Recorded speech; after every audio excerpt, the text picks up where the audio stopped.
Vamos a empezar entonces con el capítulo 8 del libro de los Hechos.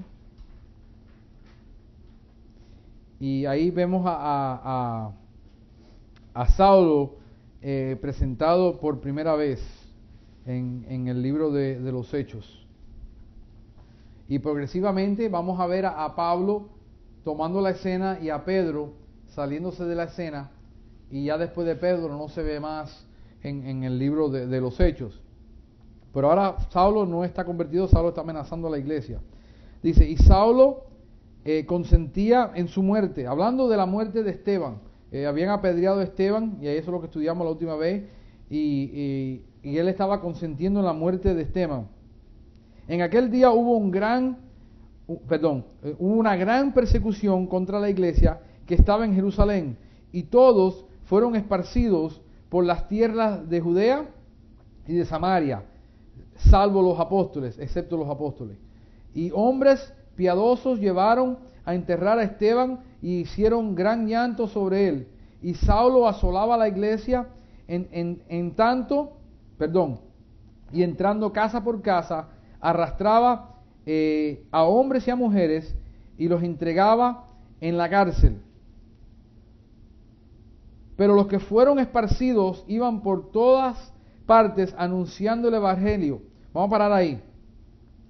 ¿Qué empezó ahora a ver? La persecución se movió de ser solamente persecución local a unas cuantas gente de los líderes religiosos, sino que ahora Saulo de Tarso entra en la escena y estaba causando que la iglesia entera se esparciera. Todos los creyentes, menos los apóstoles. Estamos hablando, dice ahí, escucha,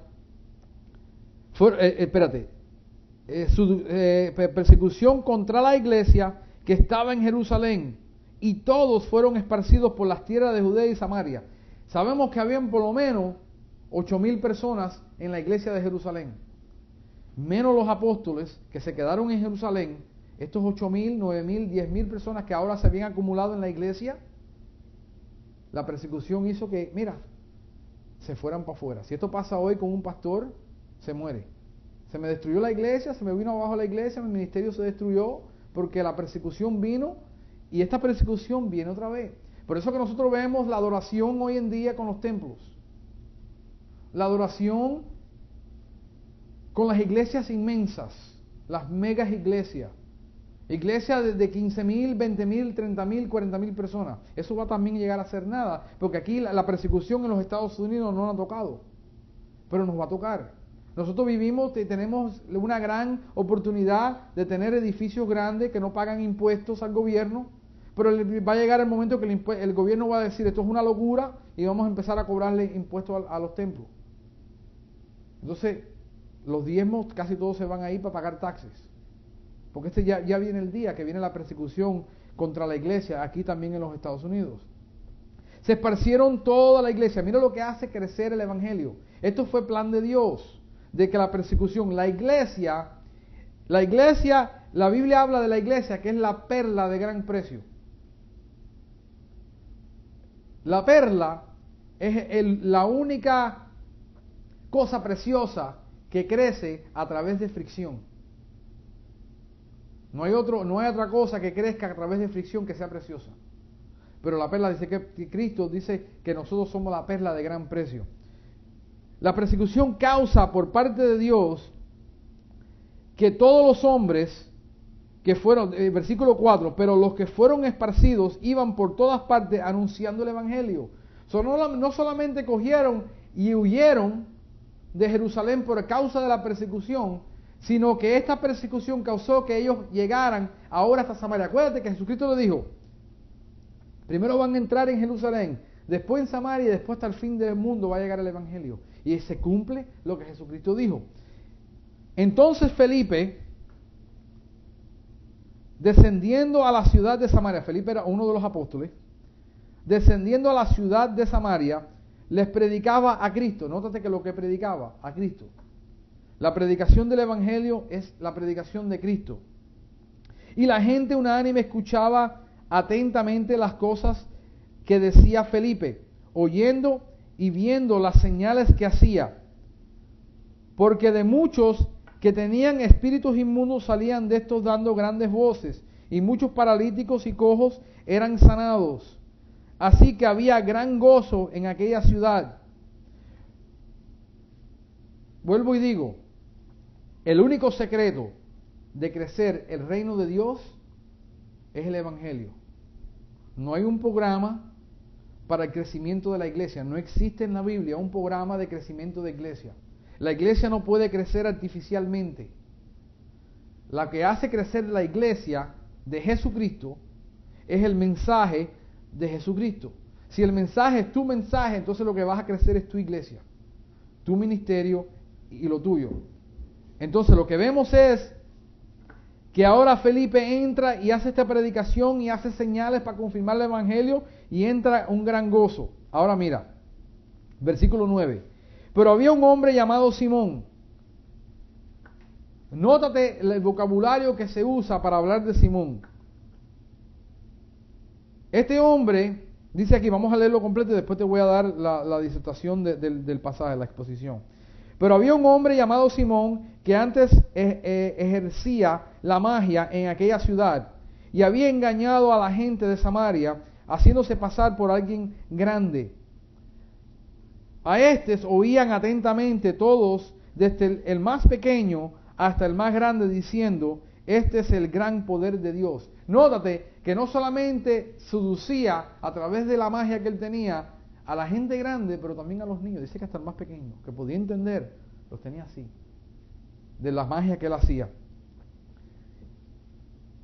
Y estaban atentos porque con sus artes mágicas les había engañado mucho tiempo. Pero, ahí viene un pero cuando creyeron a Felipe, que anunciaba el evangelio del reino de Dios y el nombre de Jesucristo, se bautizaban hombres y mujeres. También creyó Simón mismo, y habiéndose bautizado estaba siempre con Felipe y viendo las señales y grandes milagros que se hacían, y estaba atónito. Él es que estaba ahora impresionado en vez de las otras gente.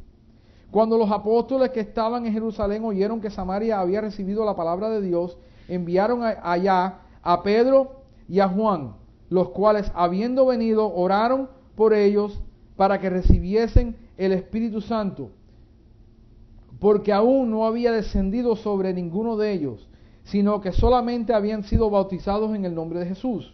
Entonces le imponieron las manos y recibieron el Espíritu Santo. Nótate el vocabulario.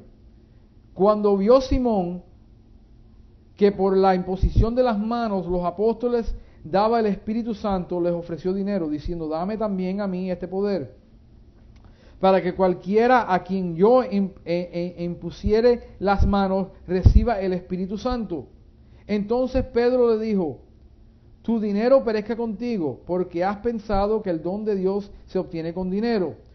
No tiene tu parte ni suerte en este asunto, porque tu corazón no es recto delante de Dios. Arrepiéntete pues de esta tu maldad y ruega a Dios si quizás sea perdonado el pensamiento de tu corazón, porque en hiel y amargura y en prisión de maldad veo que estás. Respondiendo estas cosas, entonces Simón dijo: rogad vosotros por mí al Señor para que nada de esto que has dicho venga sobre mí. Era la costumbre de los magos que hacían magia, como los que hacen hoy, de vender sus secretos. Esa era la costumbre en esos tiempos. Por eso que él ofrece dinero por el don del Espíritu Santo. Vas a ver dos cosas de Felipe. La gente empezaron a creer en Felipe y en el mensaje que Felipe predicaba. Este hombre nunca creyó el mensaje. Sus ojos siempre estaban en lo que él podía ver y observar y hacer. Nótate todo el vocabulario de él. Mira.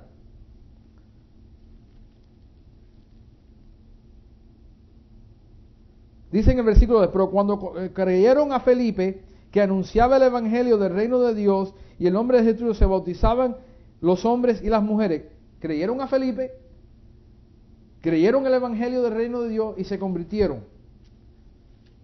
Pero dice aquí, tenemos un problema, porque dice aquí, también creyó Simón mismo, y habiéndose bautizado, estaba siempre con Felipe. Pero ¿qué es lo que hacía?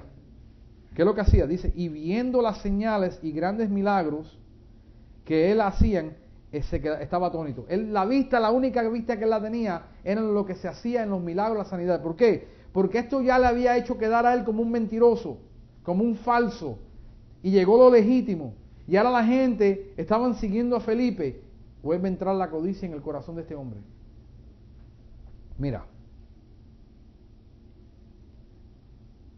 Nótate que dice que no habían, también vamos a entrar en esto porque es otra movida del Espíritu Santo. El versículo 14, cuando los apóstoles estaban en Jerusalén, oyeron en Samaria que habría recibido la palabra de Dios. Enviaron a Pedro y a Juan, los cuales, habiendo venido, oraron por ellos para que recibiesen el Espíritu Santo, porque aún no había descendido. Nótate que siempre el bautismo del Espíritu Santo es descender sobre la persona y no dentro. Esa es la confusión que hay hoy en día sobre el bautismo del Espíritu Santo. Es para que venga sobre ellos, pero ya el nuevo nacimiento proviene, porque ya lo hemos estudiado anteriormente, que todo aquel que recibe a Cristo también recibe al Espíritu Santo. Sino que entonces dice ninguno de ellos, sino que solamente habían sido bautizados en el nombre de Jesús. Entonces le imponieron las manos y recibieron el Espíritu Santo. Pero ahí no vemos nada que se hizo, ningún milagro. No vimos nada que se habló en lenguas, no podemos estipular lo que se hizo y lo que no se hizo. Simplemente dice, y recibieron el Espíritu Santo. Ahora, nótate otra vez lo que hace Simón. Cuando vio Simón, nótate que siempre es los ojos, no el corazón de él, no se habla, sino el ojo. Él vio, viendo lo que hacía, las señales, quedaba atónito. Y vio Simón, por la imposición de manos de los apóstoles, se daba el Espíritu Santo, les ofreció dinero. Cuando vio. Ahora Pedro le dice, Pedro otra vez con su discernimiento, no tienes tu parte ni suerte en este asunto porque tu corazón no es recto delante de Dios. Tú no tienes nada que ver con nosotros. Si tú no tienes parte y tú no tienes suerte, tú no eres de nosotros. Aquellos que son de la iglesia son de la iglesia.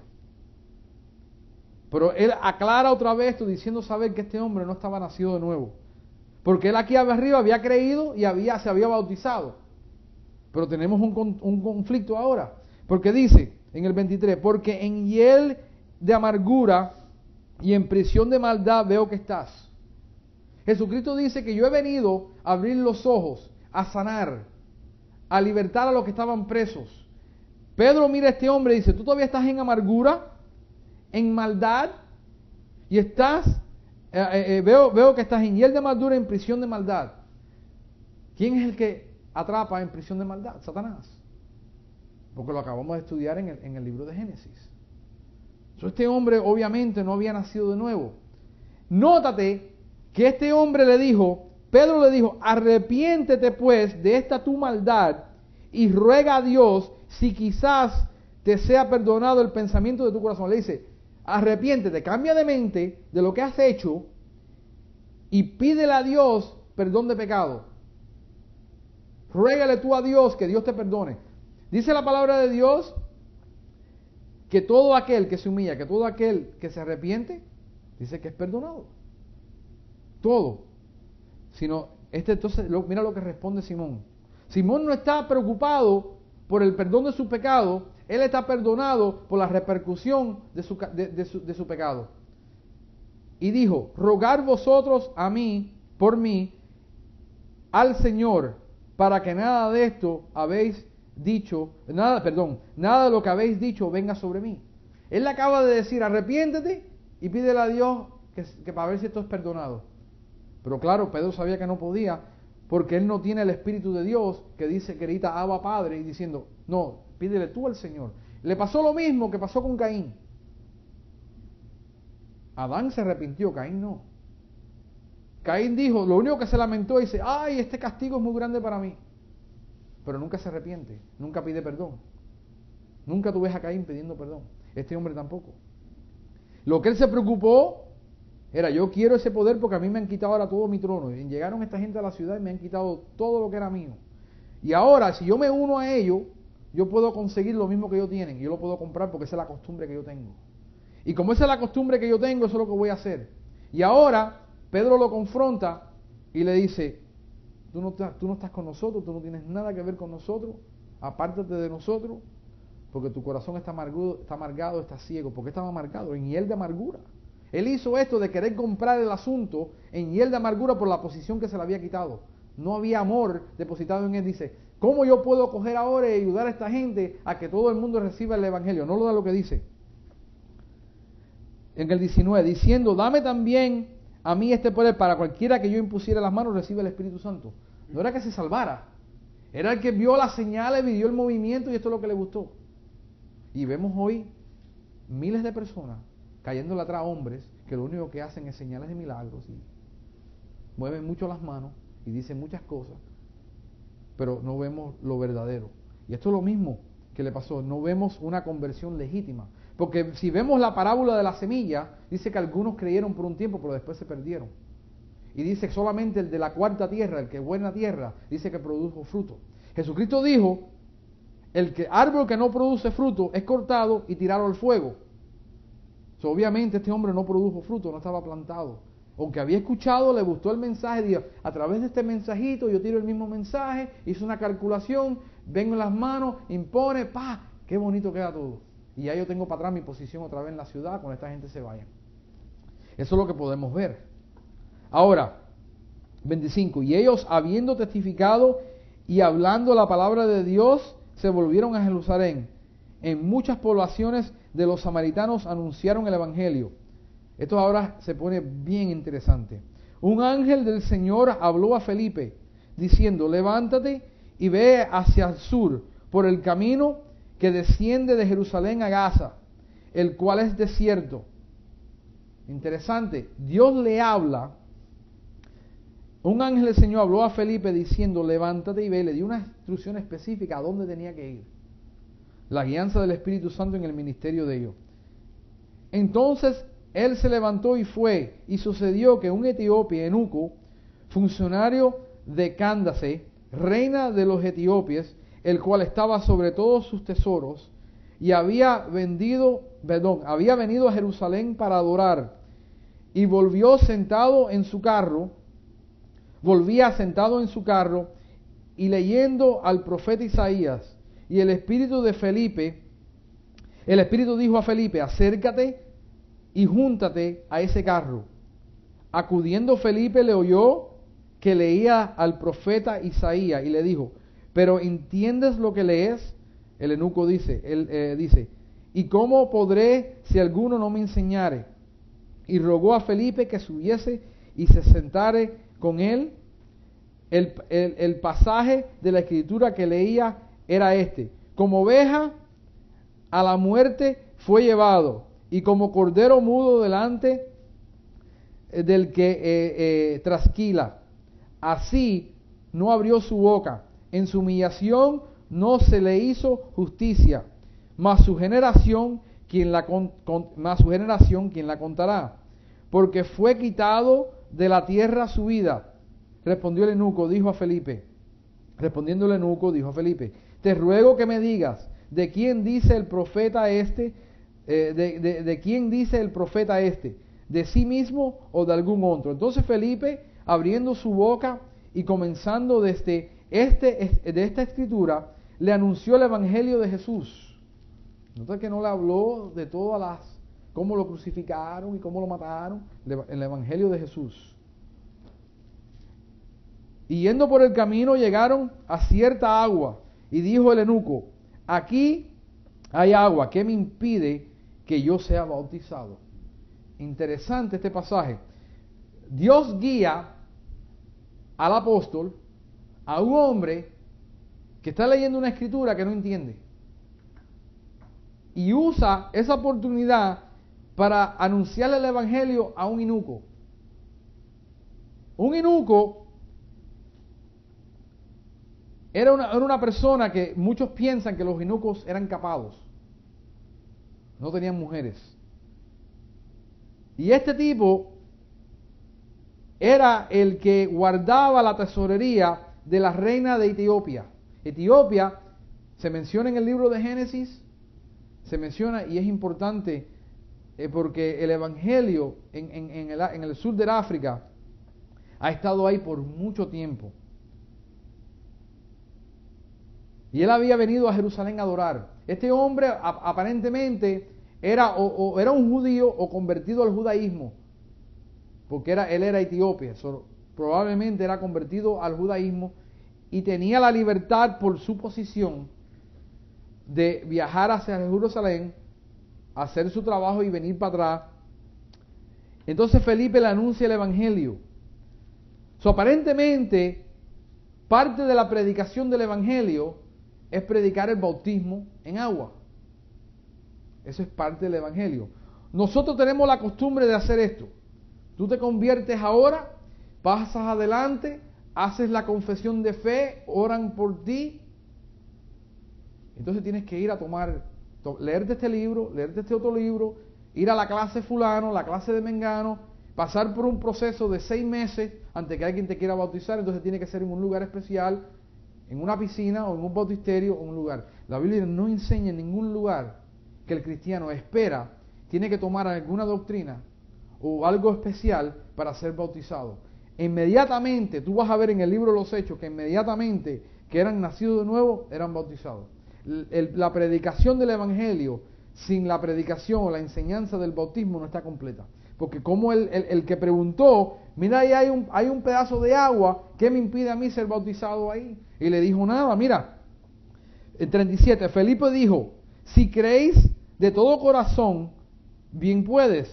Y respondiendo dijo, ¿qué es lo que dijo el eunuco? Creo que Jesucristo es Hijo de Dios. Ahí se convirtió.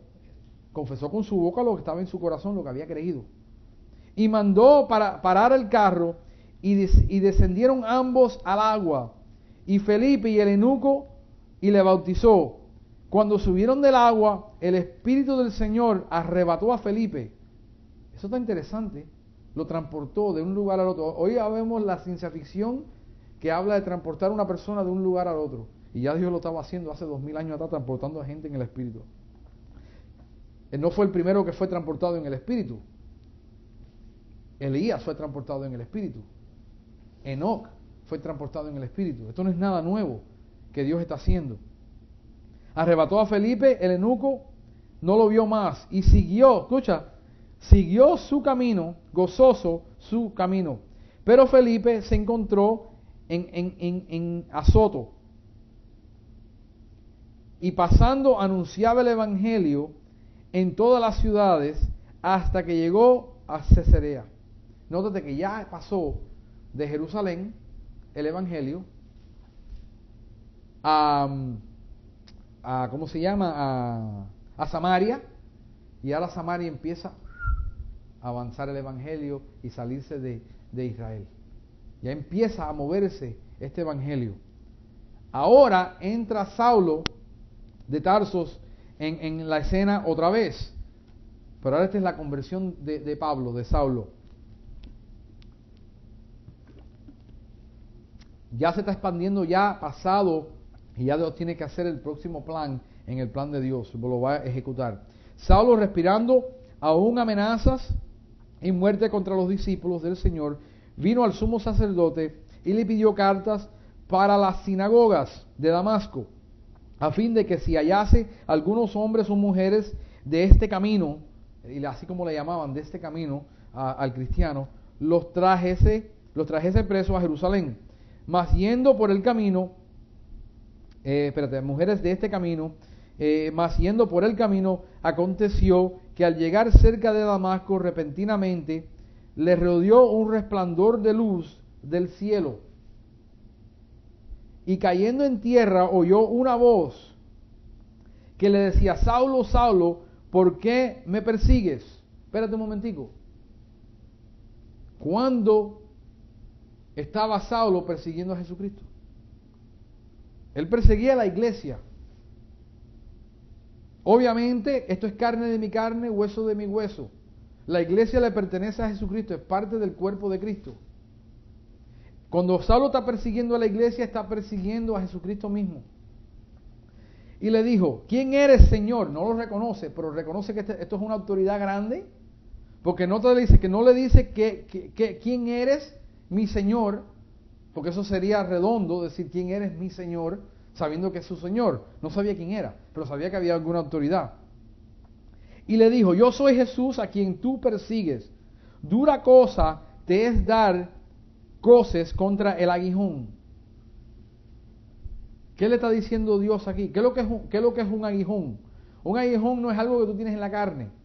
El aguijón es una vara, así, así o así, que tiene un filo y tiene un stop en la punta del filo. Estos se usaban para coger al ganado, al animal que no se quería mover, lo pinchaban en el costillar, aquí en el lado, en el costado, penetraba la piel del animal, pero no lo mataba, no llegaba a tan profundo que le hacía daño. Lo único que cogía la parte del sebo o la parte del cuero, y el animal se movía cuando no quería moverse. Cuando el animal no quería moverse y empezaba a patear, esto se convertía en algo sangriento, porque cada vez que pateaba, se pegaba contra el aguijón, y se pegaba contra el aguijón, y se pegaba contra el aguijón. Entonces Dios le dice, tú estás como un animal pateando contra mí, que soy yo el que te estoy llevando por todo este camino, y tú sigues pateando contra mí. Y lo compara literalmente a un animal bruto, un animal terco que no se quería mover. Entonces por eso que Dios le dice de esta manera, eso es lo que le está insinuando.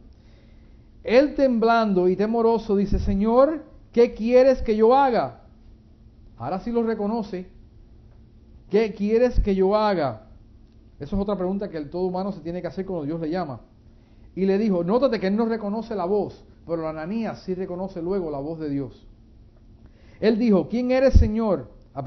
Y temblando temoroso, dijo, Señor, ¿qué quieres que yo haga? Y el Señor le dijo, levántate y entra en la ciudad y se te dirá lo que debes hacer. Ahora mira lo que pasa. Y los hombres que iban con Saulo se pararon atónitos, oyendo a la verdad la voz, mas sin ver a nadie. Entonces Saulo se levantó de tierra y abriendo los ojos no veía a nadie. Así que llevándolo por la mano le metieron en Damasco, donde estuvo 3 días sin ver y no comió ni bebió. Ahora mira esto es interesante. Y había entonces en Damasco un discípulo llamado Ananías. Nótate, era un discípulo, no era nadie especial, no era apóstol, un simple discípulo llamado Ananías, a quien el Señor dijo en visión. Le dijo en visión. Esto está interesante porque le dijo algo en una visión. Ananías, y él respondió, heme aquí, Señor. Este era un discípulo, este conocía la voz de Dios, pero era un simple discípulo, no era nadie grande. Dios le puede dar a cualquiera. Y el Señor le dijo, levántate y ve a la calle que se llama derecha y busca en casa de Judas a uno llamado Saulo de Tarso, porque he aquí él ora. Y ha visto en visión a un varón llamado Ananías que entra y le pone las manos encima para que cobre la vista. Dios le da una visión a Ananías de Saulo, y Dios le da una visión de Ananías. Entonces Ananías respondió, esto es interesante. Entonces Ananías respondió, Señor, he oído de muchos acerca de este hombre, cuántos males ha hecho a tus santos en Jerusalén, y aún aquí tiene autoridad de los príncipes sacerdotes para prender a todos los que invocan tu nombre.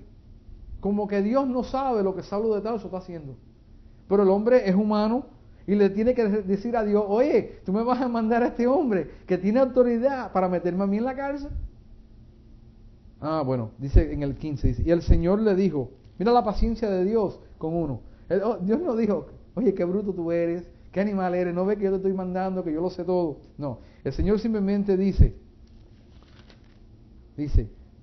porque instrumento escogido me es para llevar mi nombre a 3 lugares, en presencia de los gentiles, de reyes y de los hijos de Israel.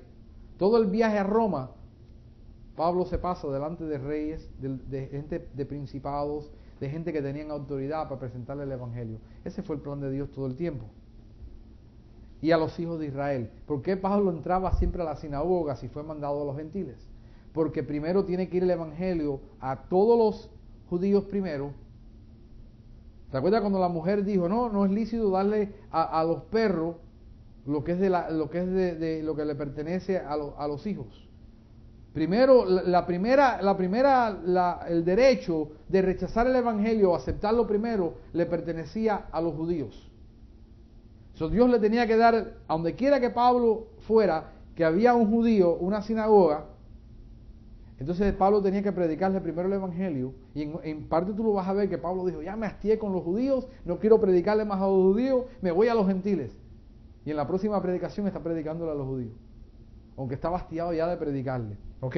Porque yo le mostraré cuánto es necesario padecer por mi nombre. Pablo entendió lo que le iba a sufrir todo su ministerio, y de todas maneras escogió hacerlo. Tiene que haber un verdadero nacimiento de nuevo, tiene que haber algo legítimo que suceda a estos hombres para saber lo que le va a padecer y escoger de todas maneras obedecer a Dios y hacerlo. No se puede fingir el ser un discípulo de Cristo, porque vas a pagar consecuencias por hacerlo. 17. Fue entonces Ananías y entró en la casa, poniendo sobre él las manos, dijo, hermano Saulo, ya lo recibe como hermano, ya no le dice, ay, que nos va a azotar, no, lo recibe como hermano Saulo porque Dios se lo ha revelado que ya le es escogido. El Señor Jesús, que se te apareció en el camino por donde venías, me ha enviado para que recibas la vista y seas lleno del Espíritu Santo. Al momento le cayeron de los ojos como escamas y recibió al instante la vista y levantándose fue bautizado. Nótate otra vez, inmediatamente fue bautizado. No dice que bautizado en el Espíritu Santo, dice que fue bautizado. Y habiendo tomado alimentos recobró fuerza y estuvo Saulo por algunos días con los discípulos que estaban en Damasco. Inmediatamente mira lo que sucede. Enseguida predicaba a Cristo en la sinagoga diciendo, este es el Hijo de Dios. ¿Qué mensaje más sencillo tenía Pablo, el teólogo de teólogos del Antiguo Testamento, el único de los 12 apóstoles que tenía alguna educación formal en la Escritura, lo único que se dedicó a predicar a Cristo, que era el Hijo de Dios? No va a entrar en doctrina porque la gente dice, no, Pablo empezó a enseñar y empezó a hacer esto. No. Lo primero que empezó a hacer es por lo más sencillo. ¿Quién es Cristo? El Hijo de Dios. Y todos los que le oían estaban atónitos y decían, ¿no es este el que asolaba en Jerusalén a los que invocaban este nombre? Y a eso vino acá, para llevarlos presos ante los principales sacerdotes. Entonces, él está predicando a Cristo y dice, no, esto es una trampa. Nos va a prender, nos va a llevar. Y dice, pero Saulo mucho más se esforzaba y confundía a los judíos que moraban en Damasco, demostrando que Jesús era el Cristo, demostrando a través del Antiguo Testamento que Jesús era el Cristo. Nótate que no estaba demostrando doctrina, todavía no entramos en el libro de Romanos y toda la doctrina de Pablo, no, él está predicando solamente el Evangelio. El Evangelio es sencillo, lo hemos complicado que tienes que meterte tanto tiempo en la iglesia. No salgas a predicar todavía porque tú no tienes una teología completa, tú no tienes conocimiento. Pero si lo único que tú me predicaste a mí sin darme teología es que Jesucristo murió, resucitó, está sentado a la diestra del Padre, es Hijo de Dios y solamente por Él soy salvo. El Evangelio no es complicado. Entonces hay unas provisiones en la iglesia. Entonces quieren pasar por 15 clases para que tú puedas predicar el Evangelio. Pasados muchos días los judíos resolvieron en consejo matarle, pero sus asechanzas llegaron a conocimiento de Saulo y ellos guardaban las puertas de día y de noche para matarle. Entonces los discípulos, tomándole de noche, le bajaron por el muro, descolgándole en una canasta. Nótate que él no hizo un gran milagro, no dijo, no, yo soy Saulo de Tarso, cáiganse todos. No. Él hizo lo que cualquier otro humano hace. Yo salgo de aquí calladitamente para que no me tumben la cabeza. Cuando llegó a Jerusalén, trataba de juntarse con los discípulos, pero todos le tenían miedo, no creyendo que fuese discípulo. Mira quién se le aparece primeramente a él. Entonces Bernabé, el Bernabé le cambiaron el nombre y ahora el nombre de él es Bernabé, llamado Hijo de Consolación.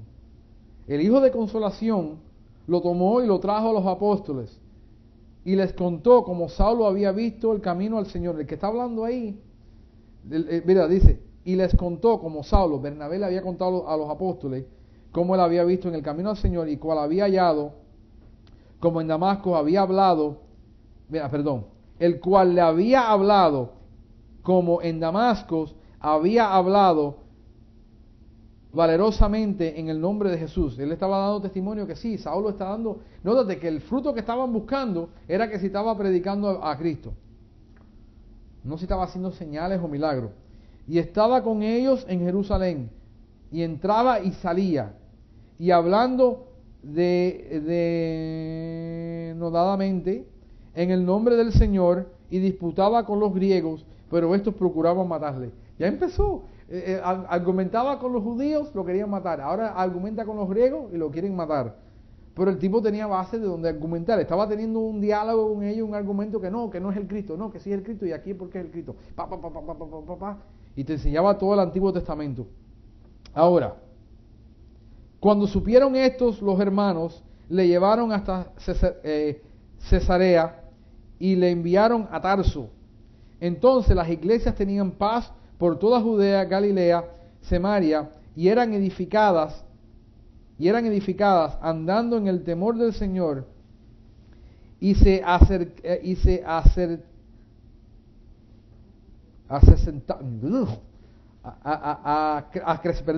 acrecentaban, fortalecidas por el Espíritu Santo.